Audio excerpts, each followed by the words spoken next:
February 1st, 2024. ഇന്നു മുതലാണ് സാലിക്കിന്റെ പുതിയ മാറ്റങ്ങൾ.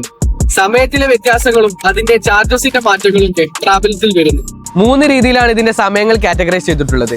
Peak hours, of peak hours, അതുപോലെ ലൈറ്റ് നൈറ്റ്. പീക്ക് ഹവേഴ്സ് അഥവാ മോർണിംഗ് 6 മണി മുതൽ 10 മണി വരെയും ഈവനിങ് 4 മണി മുതൽ 8 മണി വരെയും 6 ദിർഹംസ് ആണ് ചാർജ് ചെയ്യുന്നത്.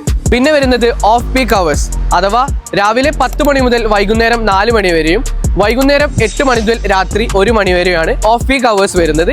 ചാർജ് ചെയ്യുന്നത് 4 ദിർഹംസ് ആണ്. പിന്നെ വരുന്നത് നമുക്ക് ലൈറ്റ് നൈറ്റ് ആണ് അഥവാ രാത്രി 1 മണി മുതൽ രാവിലെ 6 മണി വരെ. ആ ഒരു സമയങ്ങളിൽ നമുക്ക് ഫ്രീ ആണ്, ചാർജസ് ഒന്നും ഉണ്ടായിരിക്കുന്നതല്ല.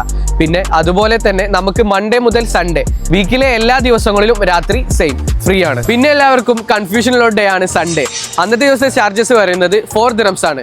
അത് നമുക്ക് പീക്ക് ഹവേഴ്സിലും നോൺ പീക്ക് ഹവേഴ്സിലും 4 ദിർഹംസ് ആണ്. പിന്നെ യുഎയിൽ നടക്കുന്ന ഇവന്റ്സ് അതുപോലെ പബ്ലിക് ഹോളിഡേയ്സ് ഈ ഒരു ദിവസങ്ങളിലൊന്നും ഈ ചാർജസ് നമുക്ക് ബാധകമല്ല. ഇനി വരാൻ പോകുന്ന ചെറിയ മാറ്റങ്ങൾ റമദാനിലാണ്. ഓഫ് പീക്ക് ഹവേഴ്സിലും അതുപോലെ ലേറ്റ് നൈറ്റിലും സമയത്തിലും അതുപോലെ അതിന്റെ ചാർജസിലും ചില വ്യത്യാസങ്ങൾ അവർ പറഞ്ഞിട്ടുണ്ട്. അൽസഫ സൗത്ത് നോർത്ത് ടോൾ ഗേറ്റുകളുടെ കടന്നു പോകുമ്പോൾ നമുക്ക് ചാർജസിൽ വലിയ മാറ്റങ്ങളൊന്നുമില്ല. അതുപോലെ മംസാർ സൗത്ത് നോർത്ത് ഗേറ്റുകളിൽ അഥവാ നമുക്ക് വൺ ഡയറക്ഷനിൽ എത്ര തവണ പാസ് ചെയ്താലും ഒരു തവണ മാത്രമേ നമുക്ക് സാലിക്ക് ഈടാക്കുന്നുള്ളൂ. ഇതുപോലുള്ള ഇൻഫോർമേറ്റീവ് വീഡിയോസിനായി പ്ലീസ് ഡു ഫോളോ അസ്.